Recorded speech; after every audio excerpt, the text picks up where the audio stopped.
दोस्तों नमस्कार। ज्ञान एक्सिस में आपका स्वागत है। आज हम आपको एक ऐसे दोष के बारे में बता रहे हैं जिसका नाम सुनते ही लगभग सभी लोग डरने लगते हैं। जी हाँ दोस्तों, आपने सही समझा। इसका नाम है काल सर्प दोष। तो दोस्तों, आज हम आपको इस वीडियो में बताएंगे कि काल सर्प दोष क्या होता है और इसके कितने प्रकार होते हैं और छोटे छोटे और उपयोगी उपाय इसके क्या है। दोस्तों, अब हम आपको बताते हैं कि काल सर्पदोष क्या होता है। दरअसल काल सर्पदोष एक तरह का दुर्भाग्यपूर्ण ज्योतिषीय स्थिति होती है जो जन्म के समय हमारी कुंडली में उपस्थित हो जाती है। इसका मतलब यह है कि दुर्भाग्यपूर्ण से जातक को खुद जीवन में सिर्फ इस एक दशा के होने से ही कई ऐसे और दुखों और कष्टों को भोगना पड़ता है जिससे वह खुद को दुर्भाग्यशाली समझने लगता है। यह एक ऐसे प्रकार की ज्योतिषीय स्थिति होती है जिसमें जातक की कुंडली के सभी ग्रह राहु और केतु के बीच में फंसकर ऐसी स्थिति और परिस्थितियां बना देते हैं जिससे जातक कितने भी अथक प्रयास कर ले वह सारे व्यर्थ ही हो जाते हैं और ये प्रयास उन्हें कभी भी जीवन में सफलता प्रदान नहीं करा पाते। तो दोस्तों, अब हम जानते हैं कि काल सर्पदोष कितने प्रकार के होते हैं। बहुत ही कम लोग जानते होंगे कि काल सर्पदोष भी कई प्रकार के होते हैं। अक्सर लोग काल सर्पदोष सुन के इसके बारे में पता कर लेते हैं और अमूमन ही उपाय शुरू कर देते हैं, लेकिन काल सर्पदोष के प्रकार पर ध्यान नहीं देते जिससे उन्हें काल सर्पदोष से मुक्ति नहीं मिलती। इसलिए बस उपायों पर उपाय करते रहते हैं और परेशान होते रहते हैं। हमारे ज्योतिष धर्म के अनुसार 12 प्रकार के काल सर्पदोष मुख्य रूप से होते हैं। काल सर्पदोष का निवारण सिर्फ जन्म कुंडली देखकर ही किया जा सकता है। 12 प्रकार के काल सर्पदोष में हर काल सर्पदोष के निवारण के लिए अलग अलग उपाय ज्योतिषियों द्वारा बताए गए हैं। क्या आप जानते हैं आपकी कुंडली में कोई काल सर्पदोष है, और अगर है तो किस प्रकार का काल सर्पदोष है?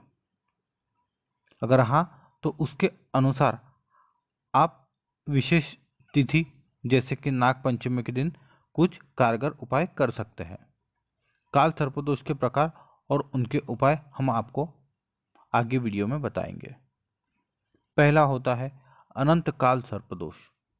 अनंत काल सर्पदोष होने पर व्यक्ति को हर वर्ष नाग पंचमी पर एक मुखी रुद्राक्ष, 8 मुखी रुद्राक्ष और 9 मुखी रुद्राक्ष जरूर धारण करना चाहिए। और यदि अनंत काल सर्पदोष के कारण किसी व्यक्ति का स्वास्थ्य ठीक नहीं हो रहता तो उसे नाग पंचमी के दिन रांगे यानी कि टीन से बना सिक्का नदी में प्रवाहित करना चाहिए। दूसरा है कुलिक काल सर्पदोष। कुलिक नामक काल सर्पदोष अगर किसी व्यक्ति को होता है तो वह व्यक्ति 2 रंग वाला ब्लैंकेट या किसी भी तरह का गर्म वस्त्र दान कर दे। व्यक्ति को चांदी की एक ठोस गोली बनवाकर उसका पूजन करना चाहिए और बाद में उसे अपने पास रख लेना चाहिए। वासुकी काल सर्पदोष। वासुकी काल सर्पदोष अगर किसी व्यक्ति को हो तो उस व्यक्ति को रात में सोते समय सिरहाने पर थोड़े से बाजरा रखना चाहिए और सुबह जल्दी उठकर उसे पक्षियों को खिला देना चाहिए। लेकिन ध्यान रहे, ऐसा करते हुए आपको कोई देखे नहीं। नाग पंचमी पर उस व्यक्ति को लाल धागे में 3 मुखी, 8 मुखी या 9 मुखी रुद्राक्ष धारण करना चाहिए। शंखपाल काल सर्पदोष अगर किसी व्यक्ति को होता है तो उसके लिए निवारण के लिए वह व्यक्ति 400 ग्राम के साबुत बादाम किसी नदी के बहते हुए जल में प्रवाहित कर दे और नाग पंचमी पर शिवलिंग पर शुद्ध दूध से अभिषेक करें। पद्म काल सर्पदोष। पद्म काल सर्पदोष अगर किसी व्यक्ति को होता है तो उसे नाग पंचमी से प्रारंभ करते हुए लगातार 40 दिनों कर ब्रह्म मुहूर्त में रोज सरस्वती चालीसा का पाठ करना चाहिए और किसी जरूरतमंद को पीले वस्त्र का दान करना चाहिए तथा घर में एक तुलसी का पौधा जरूर लगाना चाहिए, जिससे काल सर्पदोष के दोष कम हो जाएंगे। महापद्य काल सर्पदोष। महापद्य काल सर्पदोष अगर किसी व्यक्ति को होता है तो वह हनुमान जी के मंदिर में जाकर सुंदरकांड का पाठ कर नाग पंचमी पर गरीबों और असहाय लोगों को भोजन करवाकर दान दक्षिणा दे, जिससे काल सर्पदोष का अंत होगा। तक्षक काल सर्पदोष। तक्षक काल सर्पदोष के निवारण के लिए व्यक्ति को ज्यादा पानी वाले नारियल बहते हुए किसी नदी के जल में प्रवाहित करना चाहिए और सफेद कपड़े और चावल का दान करना चाहिए। करकोटक काल सर्पदोष। करकोटक काल सर्पदोष होने पर व्यक्ति को बटुक भैरव के मंदिर में जाकर भगवान को दही गुड़ का भोग लगाना चाहिए और पूजा करनी चाहिए। नाग पंचमी पर शीशे के 8 टुकड़े बहते हुए नदी के जल में प्रवाहित करना चाहिए। शंखचूड़ काल सर्पदोष। शंखचूड़ काल सर्पदोष अगर किसी व्यक्ति को हो तो उसे शांति के लिए नाग पंचमी की रात में सोने से पहले सिरहाने के पास जौ के दाने रख देना चाहिए और बिना बताए, किसी को भी बिना बताए पक्षियों को वह दाने खिला दे तथा 8 मुखी, 5 मुखी और 9 मुखी रुद्राक्ष का धारण करना चाहिए। घातक काल सर्पदोष।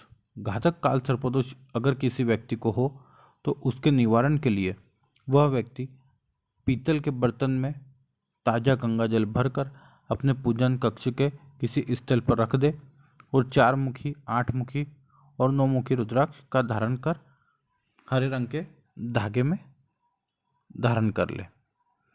विषधर काल सर्पदोष। अगर किसी व्यक्ति को विषधर काल सर्पदोष हो तो उसके निदान के लिए परिवार के जितने सदस्य हैं उतने सदस्य की संख्या के बराबर नारियल को लेकर एक एक नारियल पर उनका हाथ लगवाकर बहते हुए जल में प्रवाहित करना चाहिए और नाग पंचमी पर भगवान शिव के मंदिर में जाकर अपनी शक्ति और इच्छा अनुसार दान देना चाहिए। शेषनाग काल सर्पदोष। शेषनाग काल सर्पदोष होने पर व्यक्ति को नाग पंचमी की पूर्व रात्रि में लाल कपड़े में थोड़े से बताशे, जो सफेद कलर के बताशे होते हैं मीठे, और उनके साथ सफेद रंग के फूल को बांधकर सिरहाने रखना चाहिए और अगले दिन किसी को बिना बताए सुबह उन्हें नदी में प्रवाहित कर देना चाहिए। नाग पंचमी पर गरीबों को दूध और सफेद रंग की वस्तुओं का दान कर देना चाहिए, जिससे शेष नाग काल सर्पदोष से शांति मिलेगी। तो दोस्तों, काल सर्पदोष के बारे में दी गई जानकारी आपको कैसी लगी, कृपया हमें कमेंट बॉक्स में ज़रूर बताएं और हमारे चैनल ज्ञान एक्सिस को सब्सक्राइब करना ना भूलें। धन्यवाद।